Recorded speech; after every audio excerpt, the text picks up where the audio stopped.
नमस्कार, लोकसत्ता लाईव्हमध्ये तुमच्या सगळ्यांचं स्वागत। मी मानस जोशी। आपण पाहणार आहोत राज्यातल्या, देशातल्या, मनोरंजन जगतातल्या तसेच क्रीडा क्षेत्रातल्या ताज्या घडामोडी चारच्या बुलेटिनमध्ये। सगळ्यात पहिल्यांदा मी जातोय माझे कॉलीग समीर यांच्याकडे। शेतकरी कर्जमाफीचा मुद्दा आपल्या सगळ्यांनाच आता परिचित आहे। अतिशय कळीचा मुद्दा हा बनलेला आहे। केंद्रीय अर्थमंत्री अरुण जेटली यांनी या संदर्भात एक महत्त्वाचं विधान केलेलं आहे। ते म्हणाले आहेत की ज्या ज्या राज्यांनी शेतकरी कर्जमाफी केलेली आहे त्या त्या राज्यांनी स्वतःच्या आर्थिक हिमतीवरती ही कर्जमाफी करावी। या संदर्भात अधिक आपण जाणून घेणार आहोत समीरकडनं। समीर, काय सांगाल? अरुण जेटलींनी असं म्हटलं आहे की जे निधी उभारायचे आहेत राज्यांना कर्जमाफीसाठी, ज्या ज्या राज्यांनी कर्जमाफी दिली आहे, म्हणजे महाराष्ट्राने आता आपण कालच बघितलं तत्वदा मान्यता दिली आहे सरसकट कर्जमाफीला, तर हे जे निधी आहेत हे त्यांनी स्वतःच्या बळावरती उभारावेत, त्याच्यासाठी केंद्रावरती अवलंबून राहू नये असं अरुण जेटलींनी आज म्हटलं आहे। ही खूपच महत्त्वाची घोषणा त्यांनी केलेली आहे। पण याला उत्तर असं दिलं आहे महसूल मंत्री चंद्रकांत पाटील जे आहेत त्यांनी की केंद्राने आधी स्पष्टीकरण दिलेलं होतं की आम्ही कुठल्याही प्रकारचा निधी देणार नाही कर्जमाफीसाठी, त्यामुळे आता आम्ही सगळा जो निधी आहोत म्हणजे कर्जमाफी जी करणार आहे ती राज्य सरकार स्वबळावरच करणार आहे, असं उत्तर आता त्याला यांनी दिलेलं आहे, चंद्रकांत पाटील यांनी दिलं आहे। आणि अरुण जेटलींनी जे म्हटलं आहे ते त्यांनी हात वरती केलेत असं त्याचा अर्थ काढू नये असं पण चंद्रकांत पाटील म्हणाले। नक्कीच कर्जमाफीच्या मुद्द्यावरनं अतिशय कळीचा मुद्दा आहे। अनेक घटना घडत राहणार आहेत आणि त्याच्यामुळे याकडे लक्ष ठेवणं गरजेचं आहे।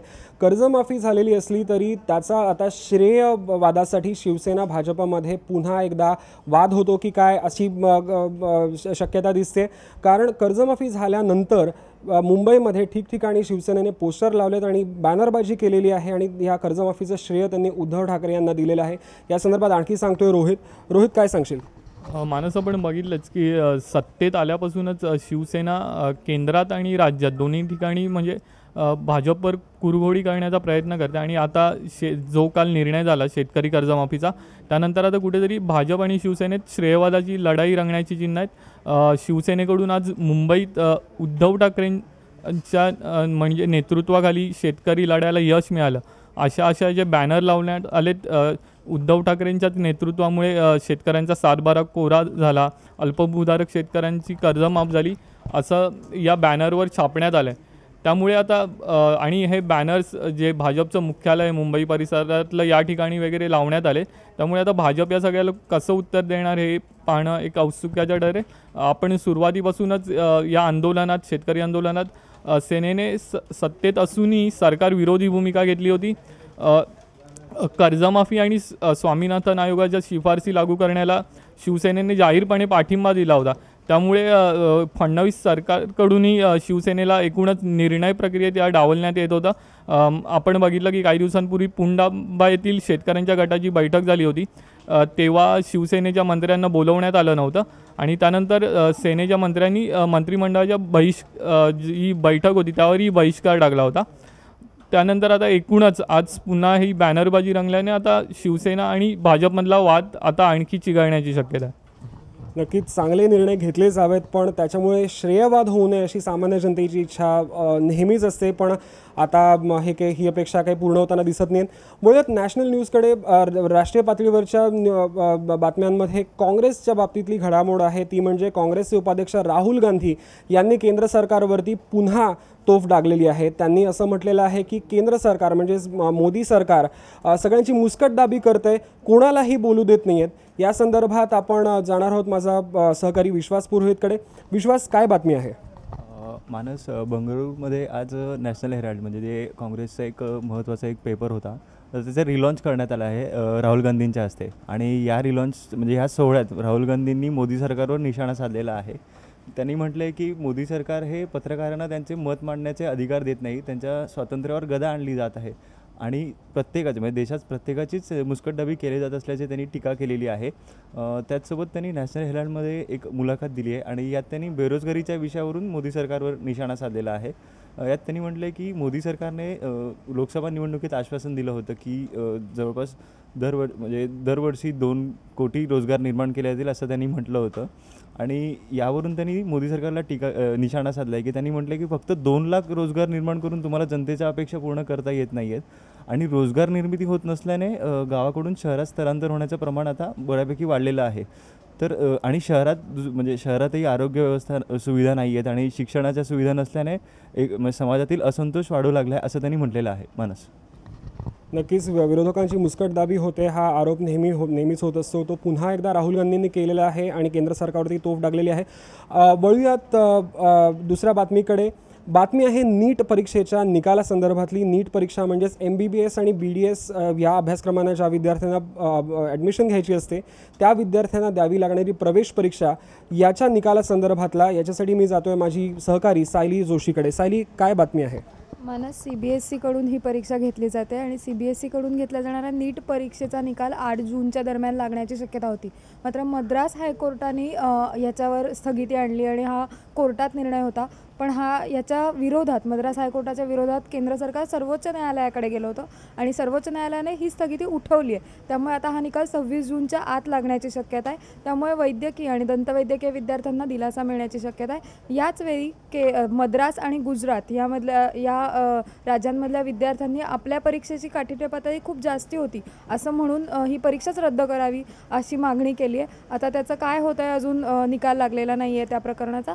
पण निकाल म्हणजे CBSEच्या नीटचा निकाल 26 जूनच्या आत लागणार आहे हे नक्की झालं आहे.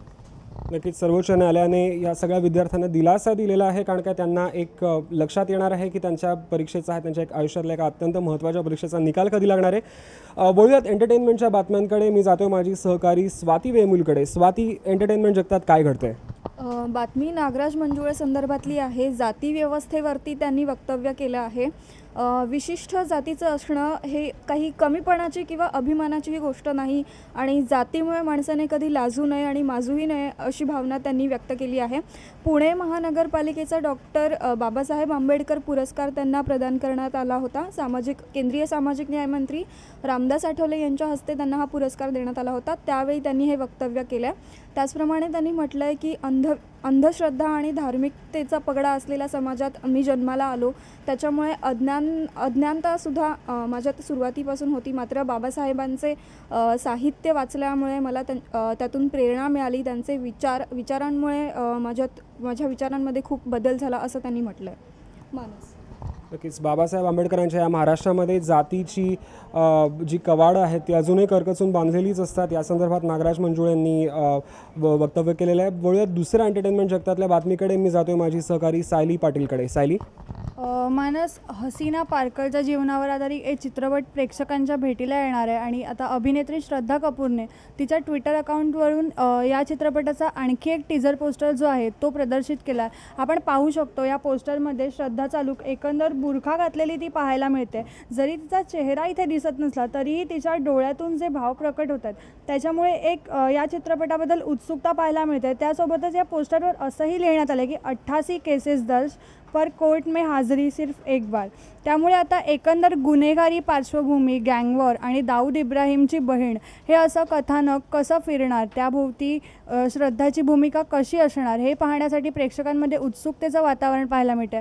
18 ऑगस्टला हा चित्रपट प्रेक्षकांच्या भेटीला येणार आहे आणि या चित्रपटामधून श्रद्धा कपूर आणि तिचा भाऊ सिद्धार्थ कपूर हे दोघंही दाऊद इब्राहिम आणि हसीना पारकर यांच्या भूमिकेत दिसणार. त्यामुळे नक्कीच या चित्रपटाबद्दल बॉक्स ऑफिसवर हा चित्रपट कशी कमाई करणार याकडे पण अनेकांचंच लक्ष लागून राहणार आहे. मानस. नक्कीच या सिनेमाकडे अनेकांचं लक्ष लागून राहणार आहे. 18 ऑगस्टला सिनेमा प्रदर्शित होतो आहे, त्याच्यामुळे तो कसा कामगिरी करेल बॉक्स ऑफिसवर हे तेव्हा आपल्याला लक्षात येईल. मुळात स्पोर्ट्सच्या न्यूजकडे. स्पोर्ट्सच्या जगतामध्ये काय हालचाली आहेत हे जाणून घेण्यासाठी मी जातोय माझा सहकारी प्रथमेश दीक्षितकडे. प्रथमेश, काय सांगशील? मानस, आपल्याला सगळ्यांनाच माहिती की कोहली आता सध्या वन डे टीमचा कॅप्टन आहे. धोनीने कर्णधारपद सोडलं आहे. पण धोनीचं संघामधलं महत्त्व काय हे कोहलीच्या एका वक्तव्यामुळे आपल्याला कळतं आहे. दक्षिण आफ्रिकेवर मात केल्यानंतर कोहलीने प्रेस कॉन्फरन्समध्ये असं वक्तव्य केलं की धोनीचा सल्ला हा कुठल्याही क्षणी माझ्यासाठी महत्त्वाचा असतो. म्हणजे श्रीलंकेविरुद्धच्या सामन्यात बॉलिंग अटॅक कसा वापरावा किंवा दक्षिण आफ्रिकेविरुद्धच्या सामन्यात महत्त्वाच्या फलंदाजासाठी कशी फिल्डिंग लावी यासारख्या छोट्या छोट्या गोष्टींमध्ये मी धोनीचा सल्ला घेतो आणि त्याच्यामुळेच आज एक खेळाडू म्हणून उभं राहण्यात मला चांगली मदत झालेली आहे. अशा भावना विराट कोहलीने मॅच झालेल्यानंतर प्रेस कॉन्फरन्सनंतर बोलून दाखवल्यात. त्यामुळे या सगळ्या वक्तव्यावरून आपल्याला कळून येतं की धोनीचं महत्त्व टीममध्ये अजूनही किती आहे.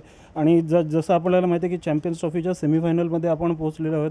बांगलादेशबरोबरचा सामना आपल्याला बांगलादेशबरोबर सामना खेळायचा आहे. त्यामुळे या सर्व घडामोडी लक्षात घेता ही एक नक्कीच चांगली घडामोडी असं आपल्याला म्हणता येईल. नक्कीच विराट कोहली सध्या भारतीय टीमचा सगळ्या फॉर्म्समधला कॅप्टन आहे, पण धोनीचा सल्ला तो आणखी मानतो.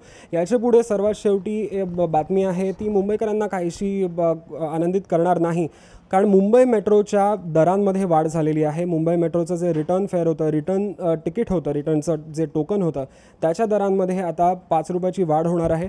आणि तसंच 2 किलोमीटरपर्यंतचा जो प्रवास होता त्या प्रवासामध्ये 1 रुपया 66 पैशांची वाढ झालेली आहे. आता ह्या मुंबई मेट्रोचे दर किंवा एकंदरीतच सार्वजनिक व्यवस्थेतल्या वाहतूक व्यवस्थेतले दर, तिकिटांचे दर हा एक कळीचा मुद्दा असतो. आता या मुद्द्यावरनं काय प्रतिक्रिया जनतेतनं उमटतात हे पाहणं खूप उत्सुकतेचं ठरेल.